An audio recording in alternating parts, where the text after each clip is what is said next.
everybody.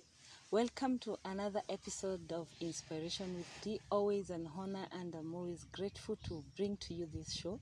And today I have a young man. This young man has a story. Can you imagine a situation where you have an auntie who is your mom's sister, younger sister, who turns up to be your other mother?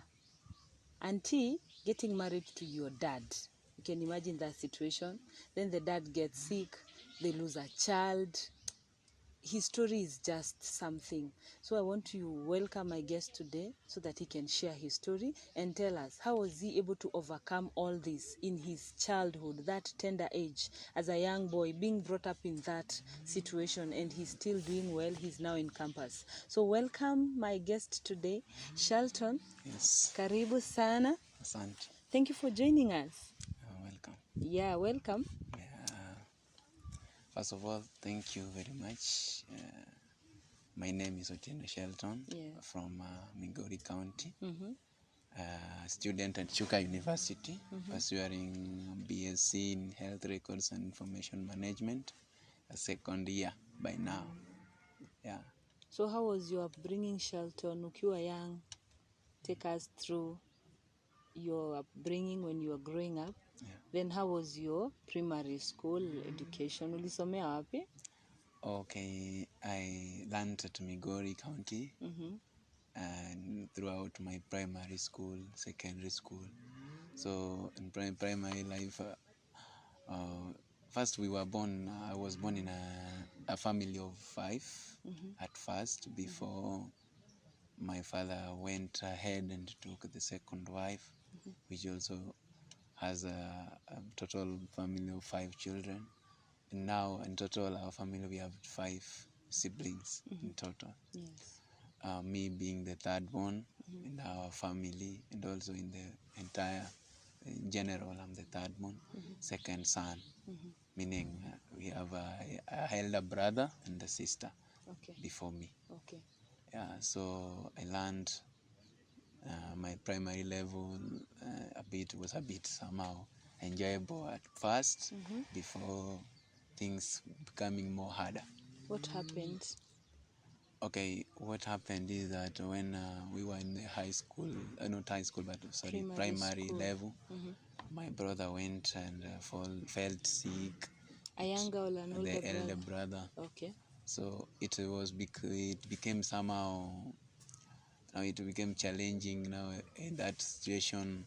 We are in school, my brother is sick, and also we need the support, we need what to eat, we need to go to school and everything, So it went now, all the things that we had that tulikuwa tunategemea itakuwa maisha yetu yenye itatusaidia kusoma, it was now used to treat the brother because he was diagnosed of a bone and the leg was somehow ilikuwa imeharibika, so ilibidi wamtengeneze mguu at that point. So ilibidi from where we were learning academy school, tulirudishwa kwa public school. So now we had to cope up with the situation because tulikuwa tunaona there is nothing now we can do about it. When it reached a point when we were in class 7, that's the point where my brother was to be taken to hospital for the surgery, and at the same time he was to join Form 1. So ilibidi apelekwe hospital for surgery until kitu ilikuwa December, around December holidays, hapo ndio alipelekwa surgery.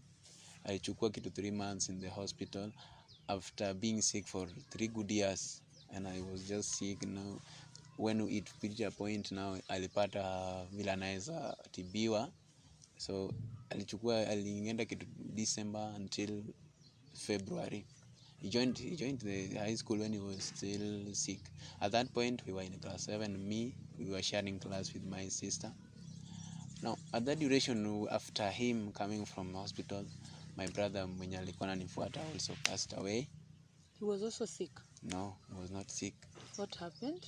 No, it's just a normal life. Unajua watu wakicheza watoto.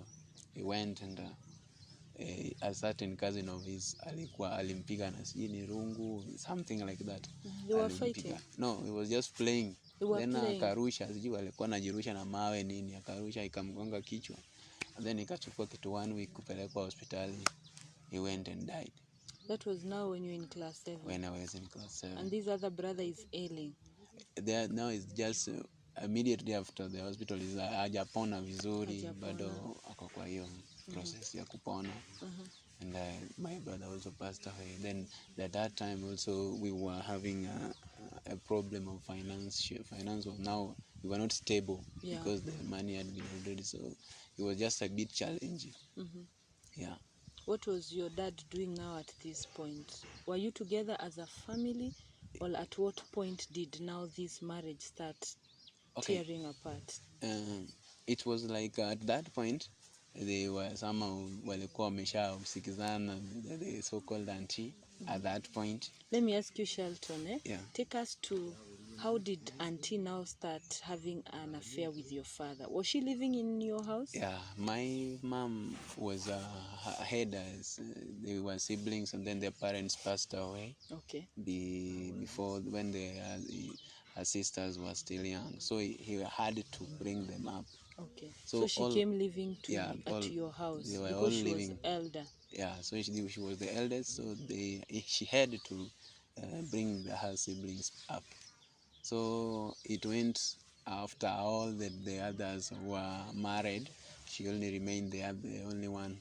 Then after that, they became engaged with my father, and she became pregnant. And so it reached a point now she had to be married.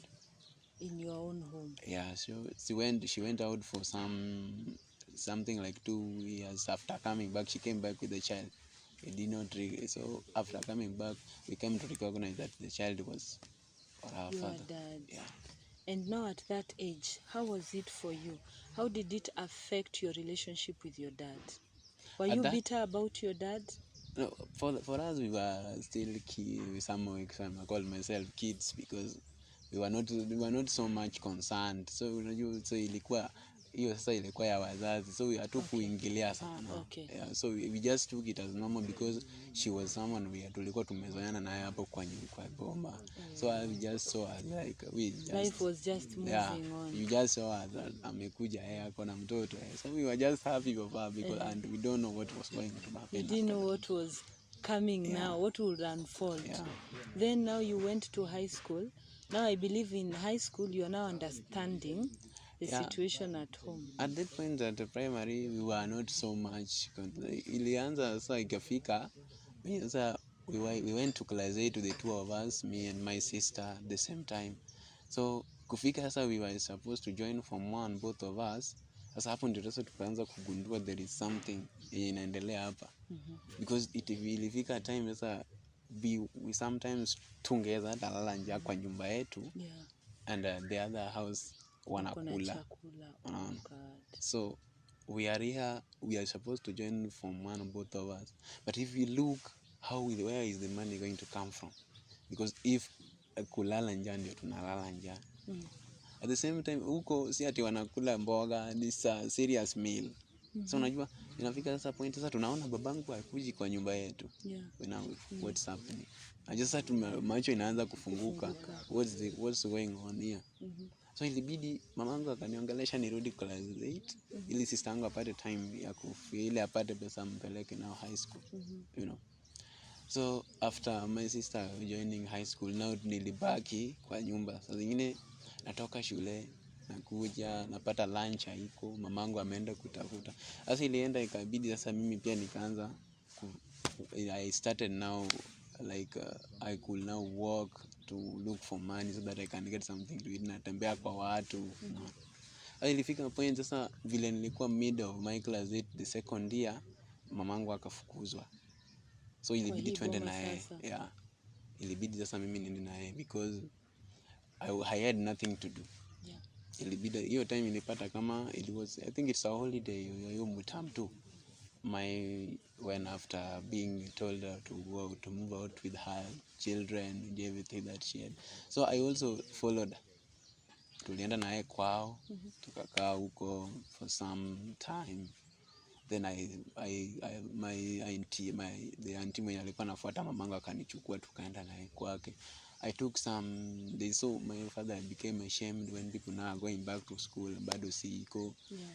So he had to come for me ili nirudi shule. So me also, because now I was somehow, nilikuwa nimefunguka macho, nilimwambia mimi nikienda nyumbani nataka mama. Yeah. So ilibidi aende arudishe mama nyumbani. So that sisi pia turudi nyumbani. Yeah. So finally you make it kwenda high school. Yeah, after my class 8, now the duration. By the way, my father was a farmer, alikuwa na lima tobacco. So at this duration yenye hizi vitu zilikuwa zinafanyika, it was like tulikuwa tunaenda loss each and every season, tukipanda tobacco zinachomeka kwa shamba, kama inachomeka kwa shamba inachomeka kwa nyumba. So itifika sasa hiyo time sasa ninafaa niende class form 1. Sasa the day ili aende achukue hizo tobacco peleke kwa soko ili niende shule, zilichomeka kwa nyumba. Until he went up becoming alipata stroke for sasa, kama alienda ka fall sick, akakuwa na stroke for something 3 good weeks aongei. So we were also stranded at that point. Watu washa join high school, mimi bado niko nyumbani. Na sasa mzee amepata stroke. Yeah, so I did not have anything to do at that point. Itachukua kidogo, my eldest brother pia alifukuzwa fee. Sasa tuko na yeye nyumbani wawili. My father is also sick. My mom also pesa alikuwa nayo yote ameshachukua amepelekea sister yangu shule. So we are at home. Have not joined, or it's almost half term, and I don't have even hopes of join high school. Yeah. Will join after how long sasa? Finally after all that? After all that, now I went my mom after that alienda sijui kama alienda kachukua pesa kwa brother yake mkubwa after something 1.5 month. I went to school at I say on Monday, and then on Wednesday people are coming back for half term. I just went to report, so that I can start afresh after the half term. Oh my God. Yeah. But you finally made it through high school. Yeah, now the life at high school now became so much. Hapo ndio sasa maisha ikaanza kuwa sasa ngumu kabisa. Ngumu zaidi ya vile imekuwa? Yeah. Now it reached a point sasa after my father became sick. And he went until he went and became well. So ikabidi sasa we were to go to school, both of us, the 3. Now the finance sasa hapa sasa imefika pesa, sasa mtu afuate nini pesa ya kufanya ya kuenda shule. So ilifika sasa wakajigawa, mamangu analipia sistangu, babangu ananilipia, and then my eldest brother alikuwa analipiwa, both of them they walikuwa wamegawa katikati. So ilikuwa inafika point saa zingine unaenda shule, you go for school without anything. Unaenda shule una sabuni, una sukari, life ya hizo vitu tu za kawaida za high school, just to can't help you to sustain your life huko. Ilikuwa ngumu. Saa zingine unapewa school fees, umepewa 1,000 shillings out of 54,000, and my school fee was 54,000 at that point. Umepewa 1,000 shillings, hauna pesa ya rim paper, hauna pesa ya yani, una pocket money. Now you're just going to school, unajiangalia, you are pitying yourself. So ilibidi sometimes hiyo pesa yenye umepewa uende ulipe school fees hiyo 1,000 ndio unakata. Unasema acha nichukue, I have some few shopping so that I can sustain my life in school, na nunua rim paper moja ili upate chance ya kufanya ya kuingia shule. Na sasa ukiwa high school Shelton, knowing what is the situation at home, there is so much struggle financially, the marriage and the family setup, that love ya familia was affected when your dad married your auntie. Did you feel some sort of bitterness towards your father? How was your emotional stability at this point? How did it even affect you in your high school education? Yeah, it was a bit challenging because yani ilikuwa inakujanga hiyo time duration yenye a day, yani some 2 days to uende shule, ndio sasa there is things sasa zinaanza kutokea, shida unaanza kugombanishwa kidogo nini, just in the sense that ikifika hiyo day ya kwenda shule apate kitu ya kujishika nayo, sijui juzi ulifanya nini, mimi sikupei pesa nini, unaona vitu kama hizo. I had to now participate in games so that I can be catered in school. So the problem is after this hizi stories za sports zimeisha, sasa imebaki lazima uende utafute fee ulipe ndio ukae shuleni. So I could be in school in term 1 and term 2, but in term 3 ilikuwa sasa ni shida, kukaa shule ilikuwa sasa ni shida, because now there is no games going on. Now unapata kama kila kitu imeshaisha, so it's all about education. Now hapo ndio sasa shida ilikuwa so you are asking yourself, how will I cope up with this situation now? You had now just to have heart. And there was nothing at all. We came to realize the problem now was the stepmother, the auntie. Oh, okay. Yeah. Now it was not that he did not want, but now the pressure from so that now he doesn't support this other family. Yeah, that was now the problem. We came to realize so, because now any of the relationship between me and he and her was now becoming distorted. It was being distorted each and every time. Even if I have not done anything, she's not just interested. Yani ananiona tu kama dui kitu kama hiyo, unaona, because she alikuwa najua mimi ndio nalipiwa pesa. So hii pesa yenye nilikuwa nalipiwa ndio ilikuwa inaleta shida sasa. So hapo ndio sasa shida ilitokea. So because I was a man and she was somehow alikuwa ananiogopa kuniapproach. So alikuwa saa zingine tukiwa nyumbani mimi na sister yangu hizo, alikuwa anapiga sister yangu, so alikuwa anapiga intentionally ili niongee. So ilifika kama niko form 3, alikuwa anapiga sister yangu, then mimi nikaenda nikamtoa. After that me I had thought things were all right, but ikifika jioni babangu kurudi akamwambia nilimpiga. Unaona, so huyu mwanamke alikuja akaleta now a lot of confusion. How you related with your dad? So enmity alikuja between mimi na yeye.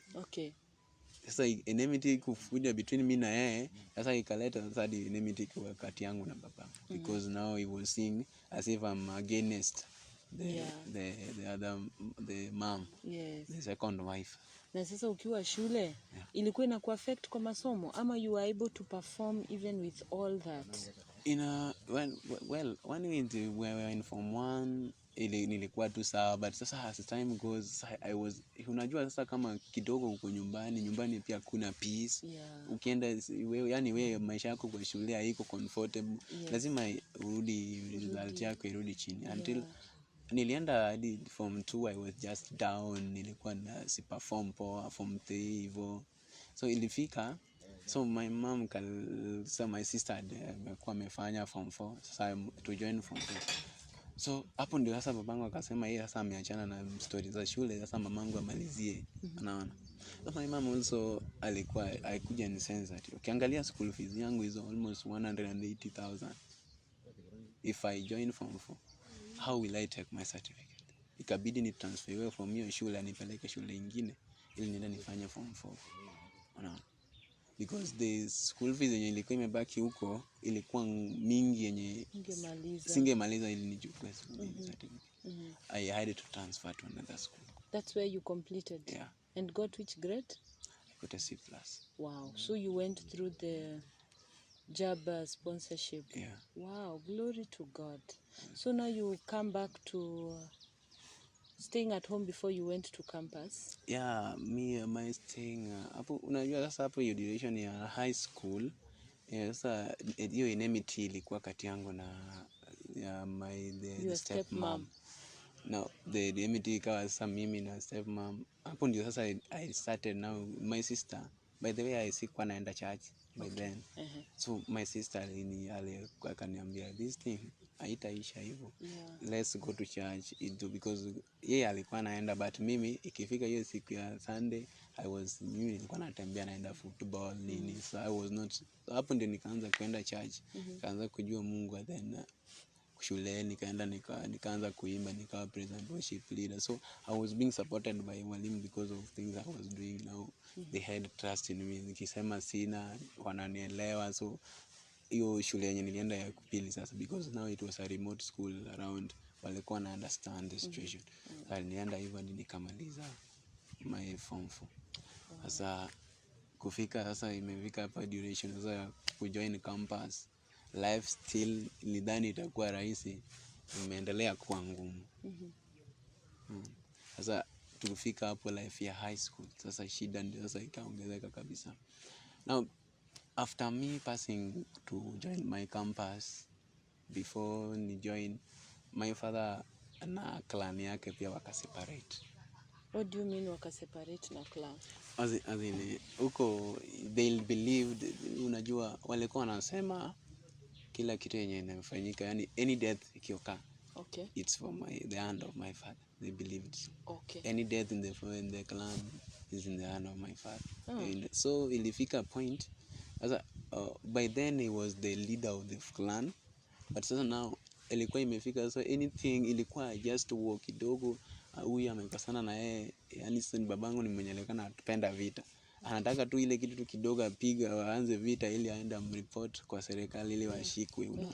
It was now a repeating thing, huyu akifanya hadi ikafika sasa, it was now a committee imetengenezwa ili afanye nini, ahame penye yako, because of why they know it was called a witchcraft.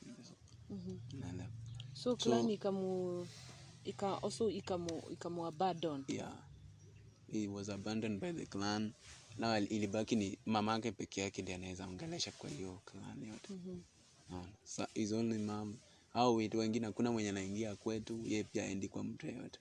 Na sasa wewe as a young man growing up, how was people treating you in the society? Okay, how did you relate with other young men, because at that point there is that interaction at your age? Okay, at that point with us as young people tulikuwa tu vizuri, hatukuwa tu, yani for us ile enmity haikuwa sana, kama ilikuwa walikuwa naificha. Big for the father it was somehow ilikuwa inaonekana sana. So unajua sasa sisi pia sisi ni wakubwa, tunasema kama mtu hataki babako, hataki mamako, how will you sure ati wewe anakutaka? Si ni kama tu ni ile tu ya kukuonyesha tu, but in real sense it's not the real thing, no.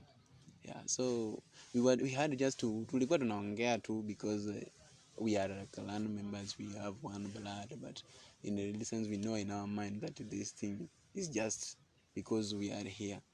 But after umeshatoka na sasa itakuwa ngumu. Sasa ilienda hivyo hadi sasa ikafika point now sasa nikafika nafaa ni join high school, not high school but university. But now the problem so I started, how will I support myself when I'm going to university? Nikaanza kuenda mjengo.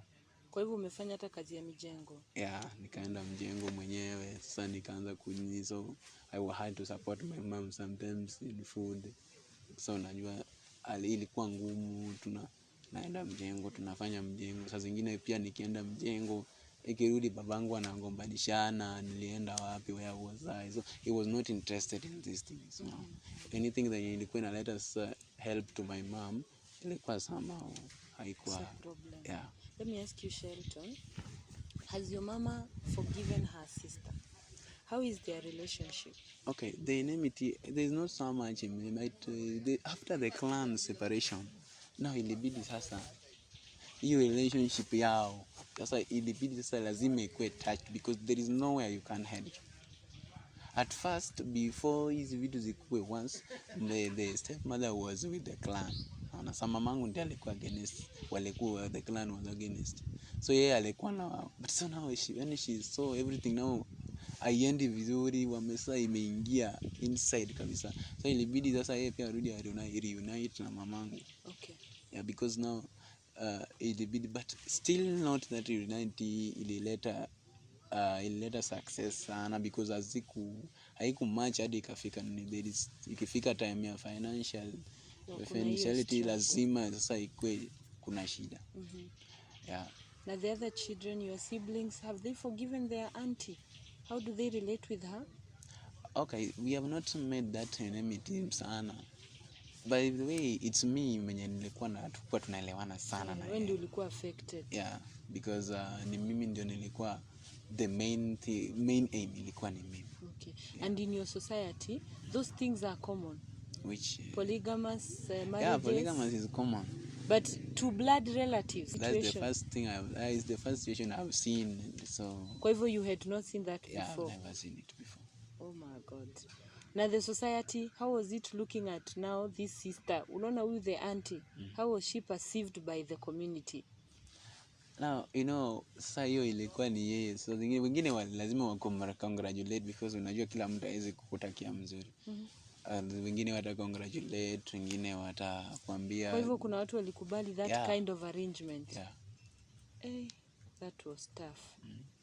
So in this family ilifika point before sasa she was now even starting to fight my mom, huyu auntie.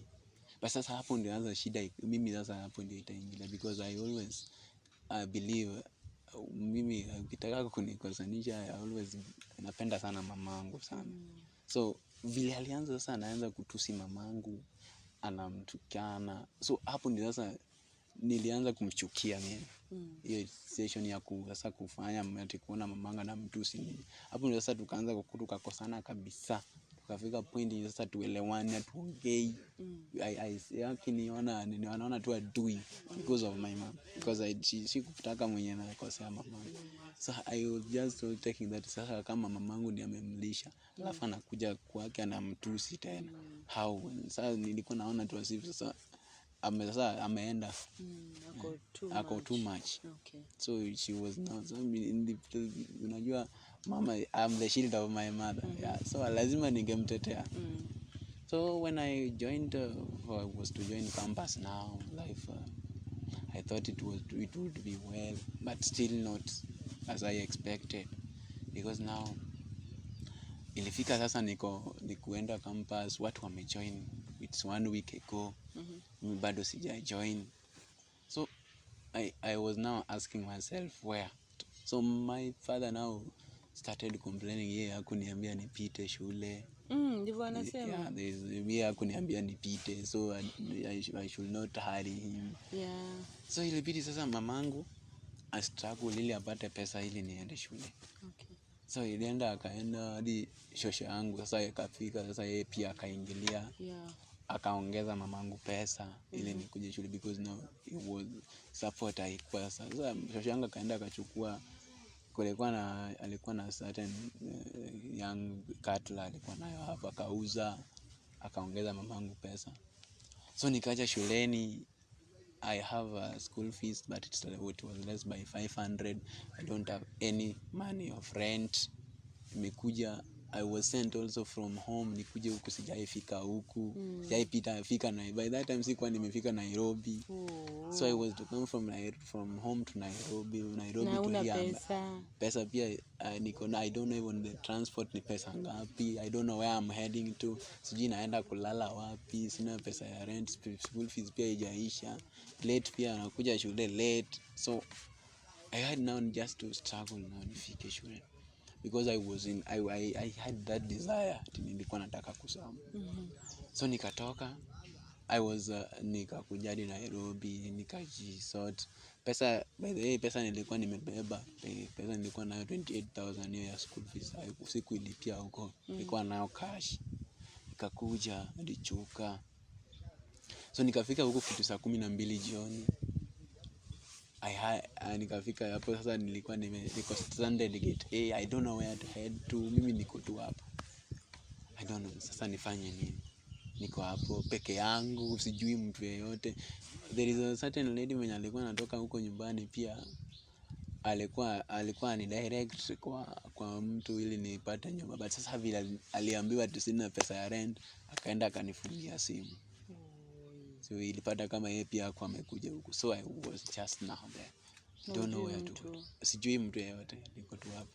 Shelton, now tell me, how is your situation now currently in campus? How are you dealing with the situation back at home? Are things getting better? No more better. It's still just a challenge, but you have to cope up with the situation, and you just look a way forward how you can get your life so that you can reach your destiny. Hata hapa kwa campus there is a time tunaenda hadi unapata you can even go and engage yourself in jengo so that you can get something to eat. So when you're in campus, you still do those mijengo works You have to sustain yourself. Yeah, sometimes even the mjengo is the one that's helping me to pay my rent. Situation, so ilifika point until now I was to defer, but just to have you have friends by the way, church members and those supports from different people. I just hope they give you even when they have not given you money, but the supports always is more important na kusaidia. Yeah, you just have to you just have to take advice from people, and so that you you're can able to manage move what on. you want. So in this journey, getting to hear your story, and it is a tough one, and even you, as you're saying, that even currently you have those challenges, financial challenges, there are issues with your father, that kind, the way you have shared. What would you say has been your strength? What has been your anchor? Okay, the strength is only God, the church. Yeah. You must just believe in God. Now everything is now God that is leading you. Is church, because a point where it reached now, all the clan members they have diverted. Your family also is not. It has been distorted. What is remaining is church. The church members now have become your family members. They become your support. Everything that you are doing now, you go to church. Everything you want is church. Everything, because there is nobody nowhere you can land to.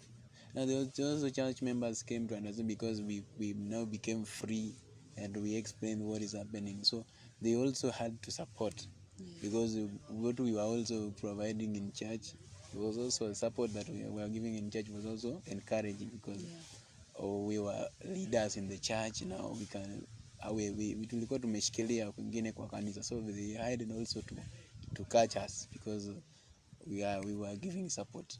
Okay. Yeah, so and everything, God will change your situation. God is the one that now was to lead everything to happen, to come true.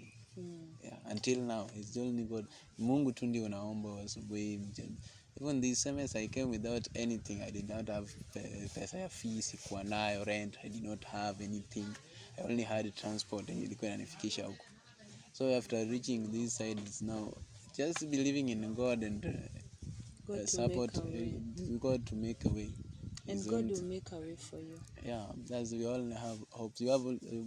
Must have faith in Him, so that everything to be well. Because as per now, I came to defer, but now I'm going for classes now, because I believed in God, and I also believed in church. So the church helped me. The people around me helped me, so that I can do what I can. Shall be well. Yeah. And going forward, what do you, in this situation, what are your hopes? What are you looking forward to do? What are you looking forward that things will change in the future? Yeah, you must have faith and hopes that whatever you are passing through in the coming future, it will now not be there. Now it will be a testimony for the others that are passing through the same. I just have hopes that in my coming future it will be more better. And now everything, all the challenges that I'm passing through, so that we can change them, so they can be something that someone can speak about. Become the game changer of everything that you can. My destiny is to become the game changer of the family, become the game changer of the situation, the society. Shelton, having listened to your story, there are many people who could be going even through just severe challenges or just small challenges and they give up. But your story is so deep, and I'm so encouraged to see you strong as a young man, that you're not doing drugs, you're not lost in alcohol. It's surprising that even when you're in need of food, you do the mjengo so that you support yourself. And I want to assure you, because God is a miracle working God, He that has seen you through up to this point, He will be able to give you grace to finish campus. There could be someone out there who has gone through that, Yeah. is going through that, or even more. Yeah. I want you to look to that camera, Yes. talk to them, Yeah. and encourage someone today, inspire someone. Okay. Thank you. First of all, to those who have listened to this story, I would like to urge or ask you the first thing: never lose hope, or never give up in life. Look at this camera. Yeah. Never give up in life. And first of all things, first trust in God. That's the first thing, the most thing that you should have, a trust in God. Believe in yourself. Then be free to share your story with people, so that you don't know where your support or where you can get your help from. If you share a story with someone, you might get help from that person unexpected. For instance, me, I came from Migori County. I come here without anything. I don't have any money, and I come to get from all the way from that side. I come and get support from this side. Someone who you've never met, just sharing the story, and then getting the story that is somehow encouraging, and they see you are determined. Get the support from him or her, because you have shared your story. And another thing is that, who is your inspiration, and what is your inspiration? You must have that in mind. Then the last thing, you must thank God of making you whom you are. Other things happen in life to be as a challenge, and others be as a teaching to yourself. If something happens to you, that there is not a man that kama ni mbaya, is that God amekusahau. It is a teaching to you that this thing has happened to me. When I make my life to be this way, how should I do this? It's something that it comes to your life to teach you that this thing should help me do this and this. And then at the second thing, you thank God of making you whom you are. Don't compete yourself to be with someone who is it has been saying that these fingers are not the same. Don't compete from this. You want to be here, yet you have nothing to make you to be there. First, have a step in life, so that you can achieve what you want. You can't come today, you are born today, and you want to be 2 years at the same time tomorrow. You must just have a step, so that you can reach where you want to be. Never lose hope in life, so that you can achieve what you want. Wow, wow, wow. Quite a story right there. Coming to you always on Inspiration with D. Yeah. Some stories we hear on this channel are just heartbreaking, but they encourage someone watching us. They always inspire someone, because that is our core mandate. Thank you for watching. And also, we began this year and said you can be a blessing. Look for a needy child somewhere. There are people who are so needy. Getting food on their table is quite a hassle, but you that has something, be a blessing, purpose to be a blessing. So I love you from this end, and thank you for watching. If this is your time, you're watching this channel, make sure you subscribe and show us some love. Thank you. God bless you. Stay blessed.